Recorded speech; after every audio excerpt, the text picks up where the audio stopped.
હજી આના મિત્રો ચારે પગ સલામત છે, ચાર આંચળ સલામત છે, આંખું સલામત છે, દાંત દાઢ બધું કમ્પ્લીટ જ છે આનું. અને છતાં હજી કવિરાજનું કહેવું છે કે હજી 2 વેતર આપશે. 25 વર્ષની ભેંસ છે તો ભેંસની આવરદા પ્રમાણે તો આ મતલબ એક અજુબો કહેવાય. તો જય વડોળા, જય ઠાકર મિત્રો અને જય માતાજી. આપણે કવિરાજ આપણા વીરા વિરમદેવની ભેંસ વિયાણી છે ભૂરી, અને એના વિશેની આપણે સંપૂર્ણ માહિતી લઈશું આજ. અને કેટલા વેતરમાં છે, કેટલા વર્ષની છે અને કેવું દૂધ છે અને કેવો એનો રેકોર્ડ છે ભેંસનો, એ વિશેની બધી વાત આપણે કવિરાજથી પૂછ્યો. ચાલો તો વિડીયોની શરૂઆત કરીએ. જય માતાજી. જય માતાજી. શું નામ છે આપનો કવિરાજ? અને મારું નામ વિરમદાન ગઢવી, ગોકુલદાન તરીકે ઓળખે મણો. અને ગામ? ગામ સોનલનગર, તાલુકો લખપત અને કચ્છ જિલ્લાની અંદર. કચ્છ. તો કવિરાજ જરાક આવી જાઓ બાજુમાં અને વાત કરવા ભેંસ વિશેની જરાક. શું ભેંસનું નામ છે? ભેંસનું નામ છે મથુરી. કઈ નસલ છે? નસલ બની કુંઢી. અને કેટલી ભેંસની ઉંમર છે હાલ? આ બેની 25-26 વર્ષ ઉંમર છે. 25 થી 26 વર્ષ? માણસો તો કહે છે કે ભેંસની આવરદા જ 20 વર્ષની હોય છે. ના ના, એ ખોટી વાત. આ ભેંસની ઉંમર મિત્રો છે 25 થી 26 વર્ષ. ચારે આંચળ કમ્પ્લીટ છે હજી સુધી. હજી કમ્પ્લીટ. અને હાઈટ તમે મિત્રો જોઈ લો એકવારની. હું તમને બધાને વધારે છે, મારે બરાબરીમાં આવે. હજી તો ભેંસ થોડી ઘટેલી છે ઉંમરના હિસાબે, નકા તો વજન વધારે લાગે. અને આ કયું વેતર છે ભેંસનું? આ ભેંસનો લગભગ 16મો કે 17મો વેતર છે.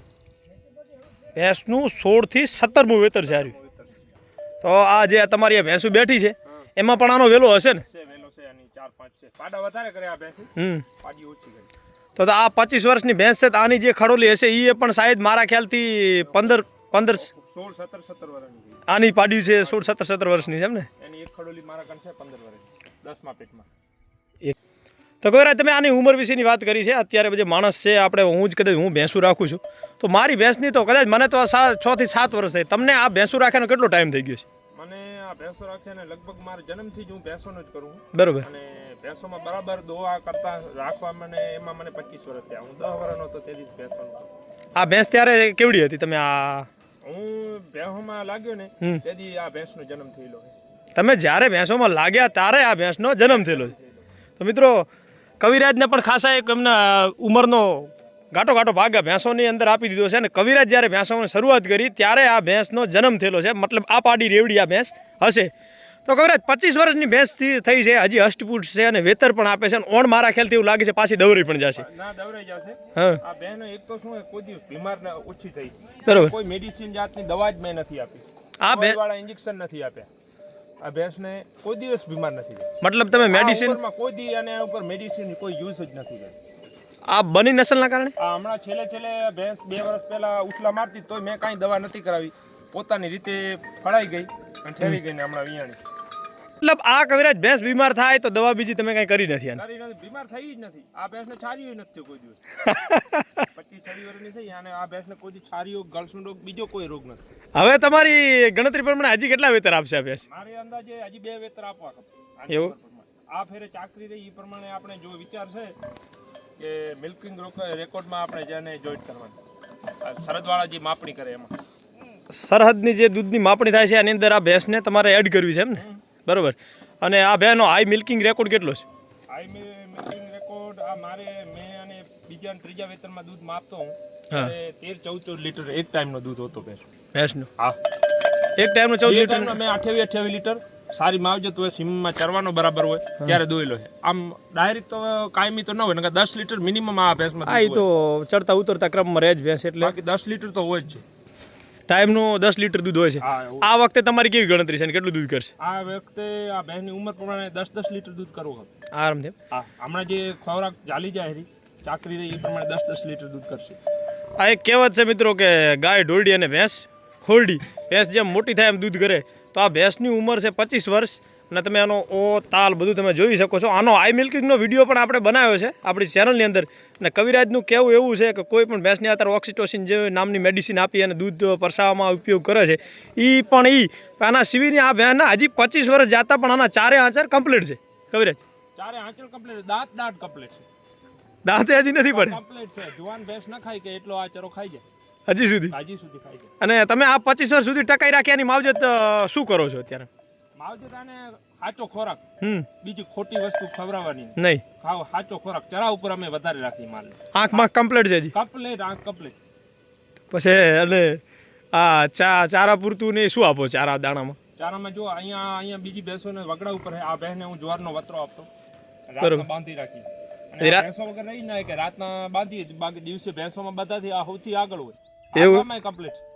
હજી આના મિત્રો ચારે પગ સલામત છે, ચાર આંચળ સલામત છે, આંખું સલામત છે, દાંત દાઢ બધું કમ્પ્લીટ જ છે આનું. અને છતાં હજી કવિરાજનું કહેવું છે કે હજી 2 વેતર આપશે. 25 વર્ષની ભેંસ છે, તો ભેંસની આવરદા પ્રમાણે તો આ મતલબ એક અજુબો કહેવાય કે 25 વર્ષની આવરદા ઉપર પણ છે ભેંસ. એમ કવિરાજાની પાડી ઉછેરમાં અને પાડી દૂધમાં કેવી છે? પાડીઓ આની જેટલી થઈ ને બહુ સારી થઈ. હા, 9-10 લીટર આની કેડમાં બધી ભેંસોમાં હાઈટ બોડી વાળી. હાઈટ બોડી વાળી. મિત્રો જો આ ભેંસનું જે બોડી સ્ટ્રક્ચર છે ને, એ કદાચ હાથીની સરખામણી કરો તો હાથી જેટલું સરખામણીમાં આની બોડી કન્ડિશન છે. કવિરાજાનું દૂધ જે ખાધામાં દૂધ કેવું છે?